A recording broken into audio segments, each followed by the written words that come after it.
Christian business owners, did you know that 70% of people in the United States say that faith is important to them?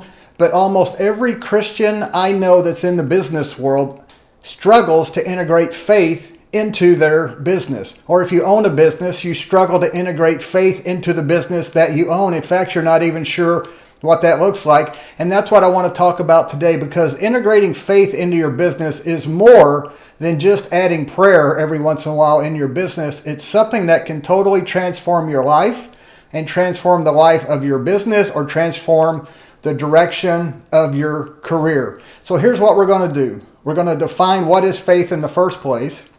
Then we're going to talk about some stuff that'll probably make you a little bit uncomfortable. And then we're going to talk about something that you can do to deal with being uncomfortable and continue to become more and more comfortable with the uncomfortableness. So that's what we're going to do, and let's get started. First, what is faith in the first place? Here's the way I define faith. Faith or belief or trust, all of them I'm treating the same here. Faith or belief or trust is reordering or rearranging or ordering your life such that you're living as if whatever it is you say faith in is true.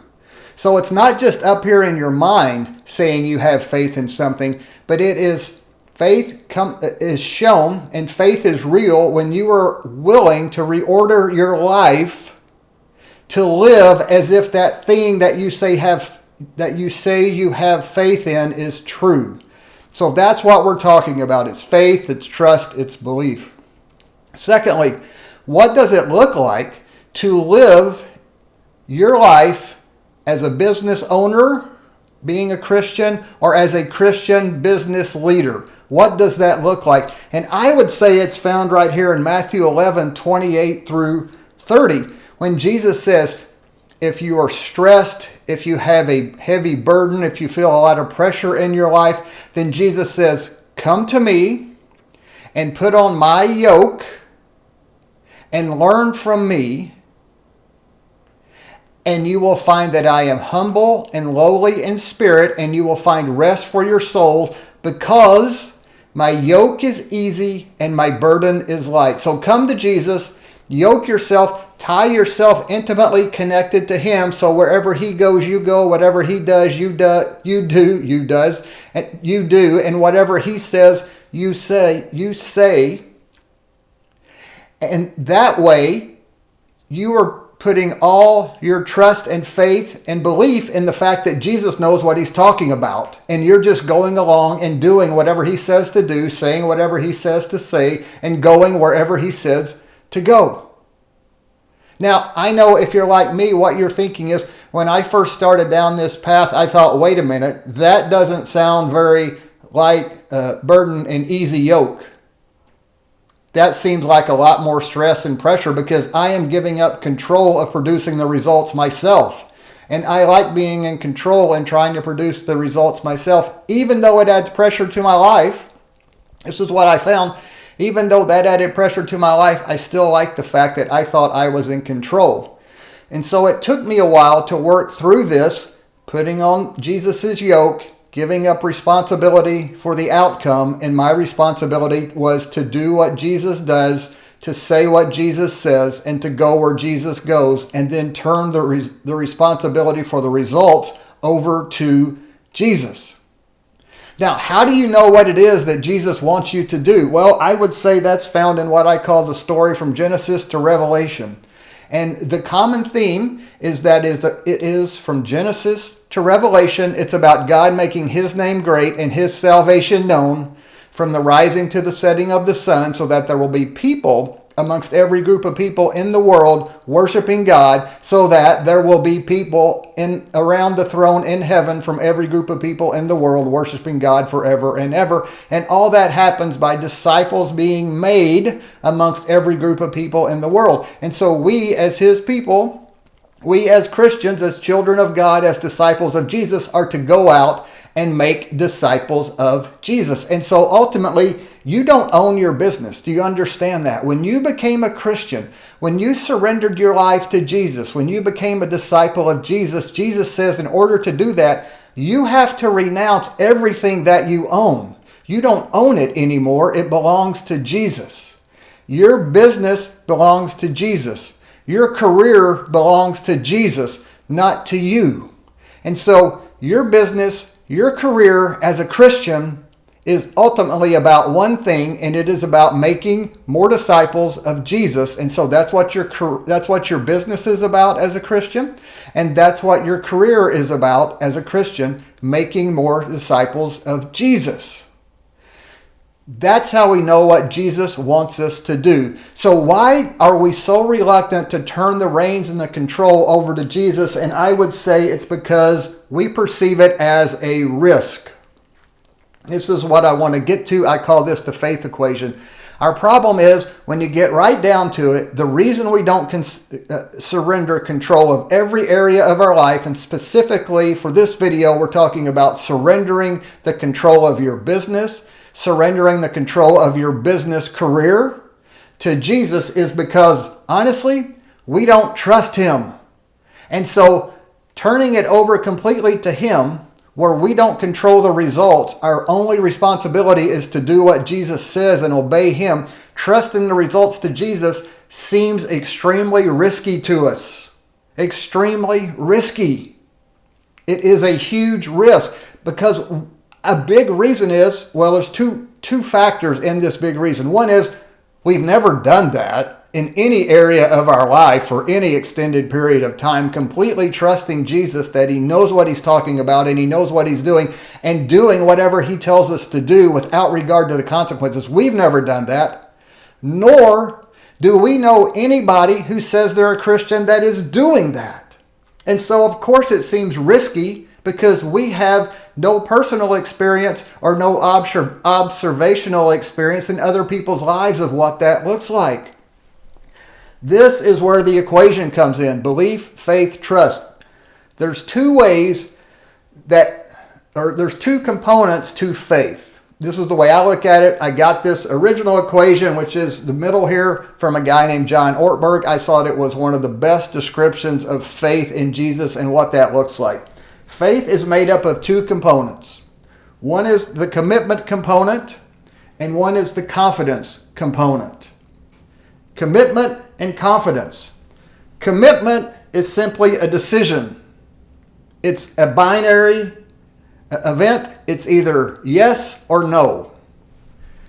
Confidence is something that can increase or decrease, and it takes time for the confidence to go up or down. Commitment is a decision.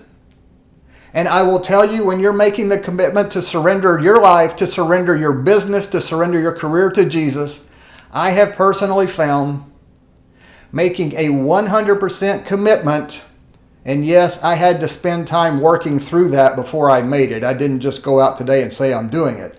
But once I did that, the 100% commitment you're making is that you're going to do whatever Jesus says without regard to the consequences.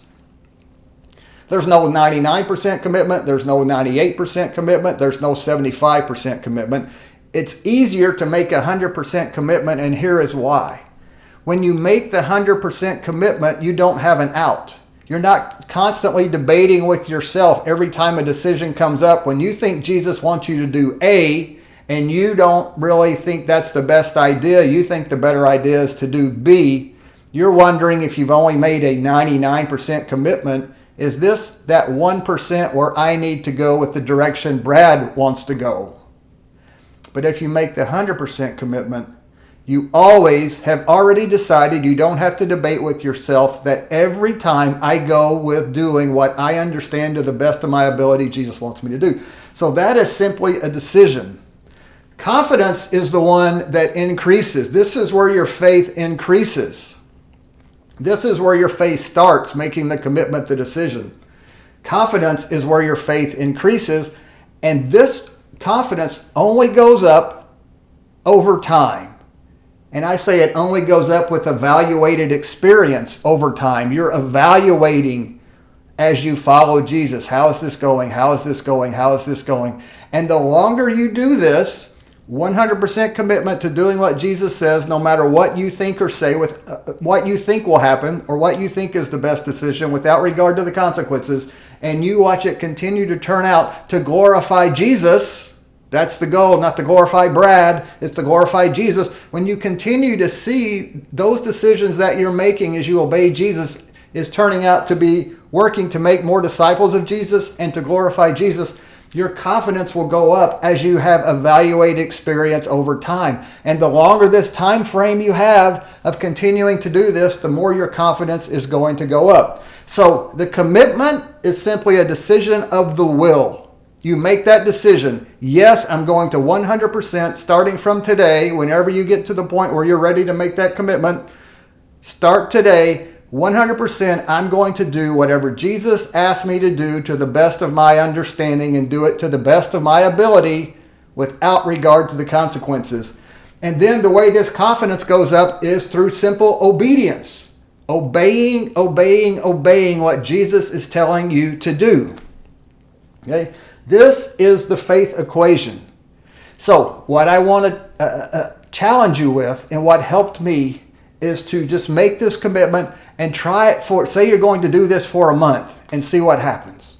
I know it's scary. I know it seems like a huge risk because you've never done this before and there's probably nobody you know in business that has ever done this before. To turn the reins of running that business over to Jesus. But remember, as a Christian, you don't own the business.